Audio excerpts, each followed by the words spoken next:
Welcome back, traders. This is Sandra with Trading Made Simple. So we're going to talk about indicators today and how indicators really can help you identify support and resistance levels as well as momentum. Now, a lot of people will identify indicators as lagging indicators, and typically they are lagging, which means that when price is happening right now, the indicator, whether it be milliseconds, or if there's even a measurement below the milliseconds, it is actually lagging. So that is why a lot of people that start to become more experienced in their trading really don't rely on a lot of indicators. But I think for new people, it can really help you visually identify trend as well as momentum.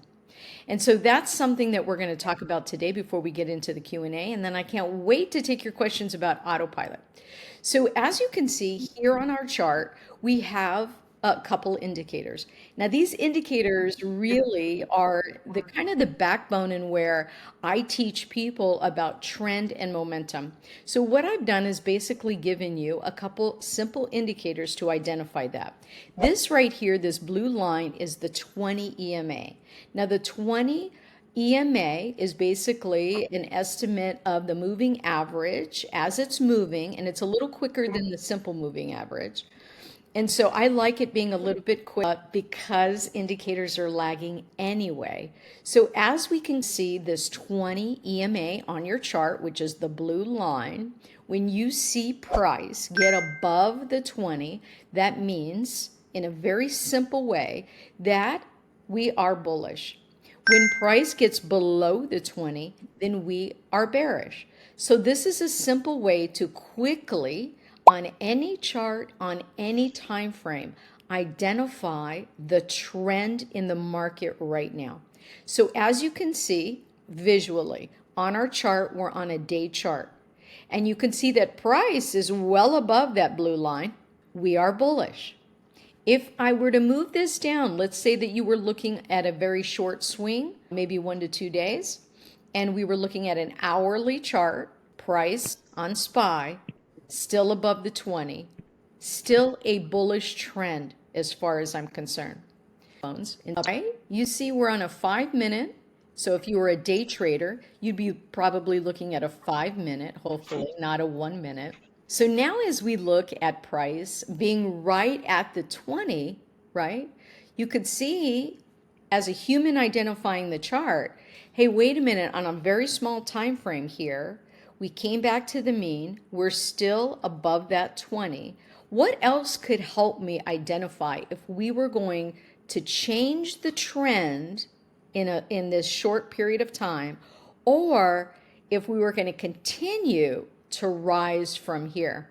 And so what we did is we gave you this CCI indicator. Now I love this indicator. It's an old school indicator, but it's really great visually to take a look at the indicator and then identify if the line is above or below that gold line. I have it gold. You can actually make this any color. You can customize it. And so here you can see that the line is going below that zero line. But you can tell though that it's not going below it in a steep fashion. It's hovering that zero line. If it pops right back up, we're going to see price pop right back up. Will it be delayed? Yes, it will. Not by very much, but it will be.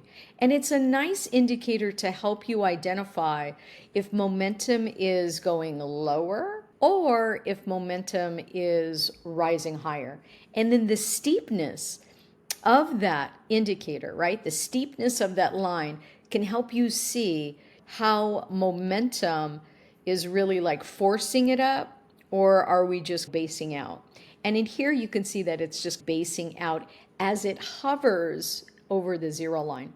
So this is momentum, and basically candles are price. The candles are a price. Now, there are many hundreds, probably thousands if we collect all the candle patterns, all the indicators, everything that you can utilize for a visual representation. And typically new people will put on as much as these indicators as they can possibly get on their chart. And what ends up happening is they all start to conflict with one another, and it leaves you completely paralyzed in your analysis. Because isn't these indicators supposed to give us a visual representation of what's happening on the chart so that you can make a decision? So what we tried to do here is give you a couple indicators to make it simple. And the simple being, because I know, believe me, a lot of people are like, do I need to connect the wicks? Do I need to connect the lines? Which lines do I connect? This is all for support and resistance. And so we're giving you an indicator that actually identifies support and resistance so that you can just move away from all of your stress on having to create the lines. Now this indicator calculates support and resistance levels from the week before. And by doing that, it's showing you this week where support and resistance is. And so as you can see, this week, if you were to look at this indicator on a Sunday night when you were doing your trades, you're looking at the indicator and you're basically saying anything above that pink line. We call this pink line, by the way, guys, point of control. Think about the title of that. If price is above point of control, we're bullish. If price is below point of control, we're bearish. And so you can see that we're on SPY, we're still bullish, and we hit our first target this week. Hey traders, a quick heads up. If you like what you're seeing here, wait till you see tomorrow's video. It's packed with automation insights and real examples. Hit subscribe now so you don't miss it. And as always, the link to our tools and team is in the description below. Today is Wednesday, so it took 3 days to hit this target.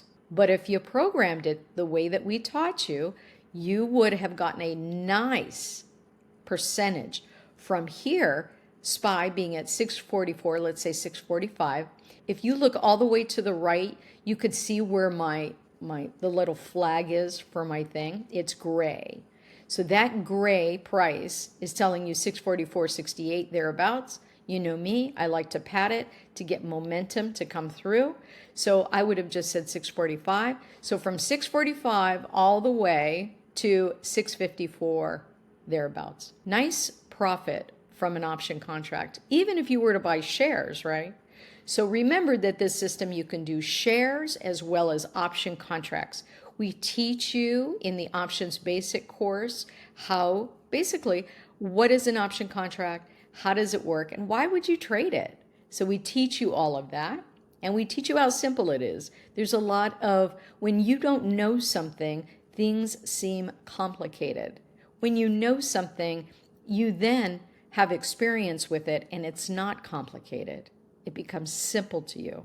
And that's exactly what we try to do in each step of this training. And most of this training, guys, right, outside of me just telling you my story, me giving you the psychology of automation, me telling you about the studies out there of practical application, once really the course is really about you practicing and doing what we tell you to do. And if you did it for just a couple weekends, by the way, we promote putting your trades on the weekend, letting them play out over the week. The ones that trigger, great. The ones that don't, no worries. We have next week. Why should there be stress in doing trading? There shouldn't be.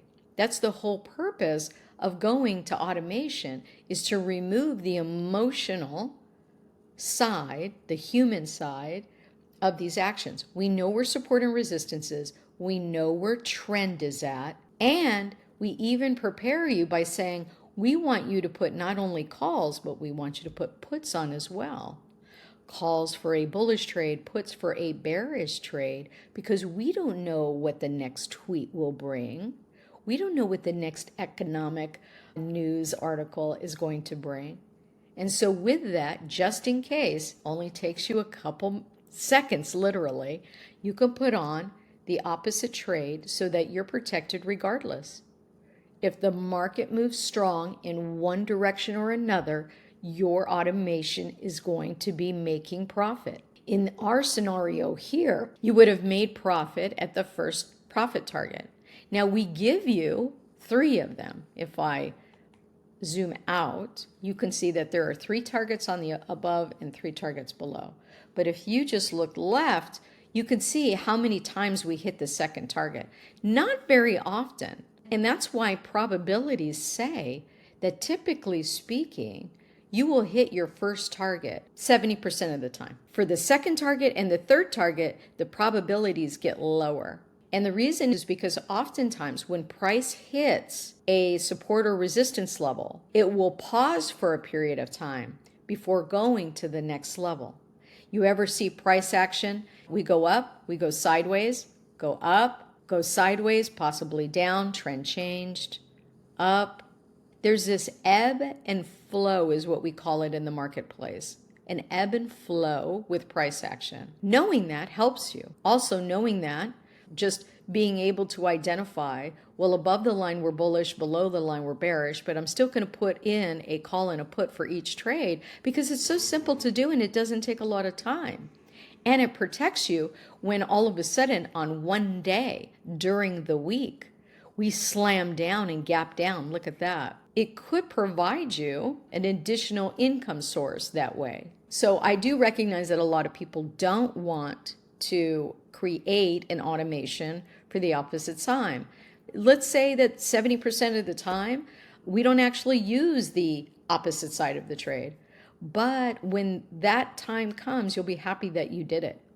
So just as, I guess, in the beginning of automation, in the beginning of any training that you get, you're going to get your feet wet and you're going to start to gain confidence in what you're doing.